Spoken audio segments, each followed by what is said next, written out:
चंद्रनगर, हिमालय का आंचल।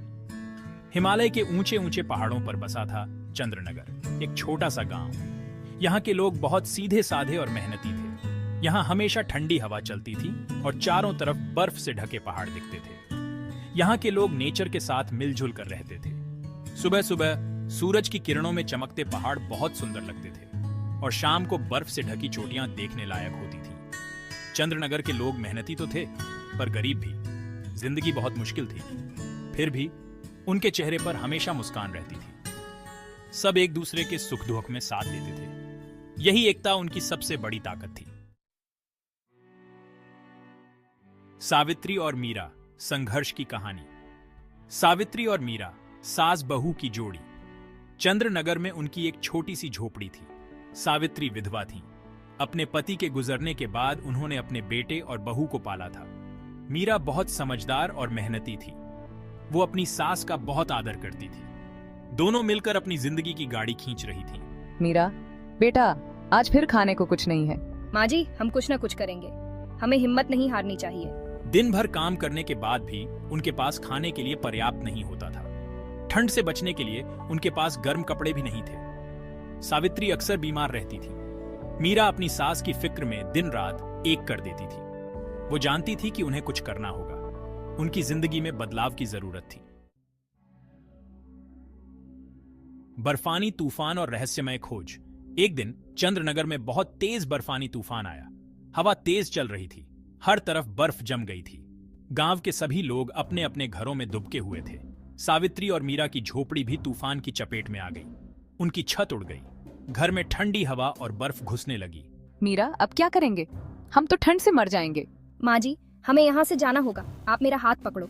सावित्री और मीरा ठंड से कांप रही थी। उन्हें समझ नहीं आ रहा था कि क्या करें। तभी मीरा ने हिम्मत दिखाई। उसने सावित्री से कहा, माँ जी, हमें यहाँ से जाना होगा। आप मेरा हाथ पकड़ो। मीरा अपनी सास को लेकर तूफान में बाहर निकल गई। वो अनजान रास्तों पर चलती रहीं। तभी उन्हें दूर से एक रोशनी दिखाई दी।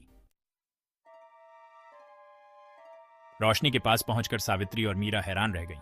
उन्होंने देखा कि बर्फ से बना एक बहुत सुंदर घर है। घर से गर्म रोशनी निकल रही थी। माँ जी, चलो अंदर चलते हैं। शायद यहाँ हमें कोई मदद मिल जाए। डरते डरते सावित्री और मीरा घर के अंदर दाखिल हुईं। अंदर का नजारा देखकर उनकी आंखें खुली की खुली रह गईं। घर के अंदर बर्फ नहीं थी। वहां बहुत गर्मी और आराम था।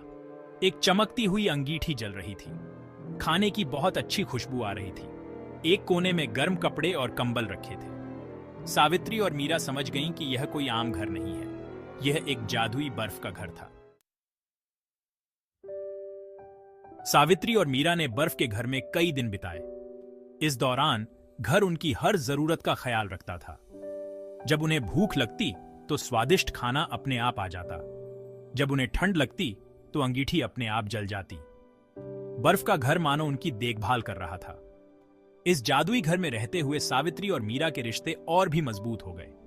उन्होंने एक दूसरे का साथ दिया। वे प्रकृति के करीब आईं। उन्होंने जिंदगी के मायने समझे। उन्हें एहसास हुआ कि प्यार और एकता ही सबसे बड़ा जादू है। सावित्री और मीरा को बर्फ के घर में बहुत सुख और शांति मिली। कुछ दिनों बाद बर्फानी तूफान शांत हो गया। धूप निकल आई। सावित्री और मीरा ने बर्फ के घर को अलविदा कहने का फैसला किया।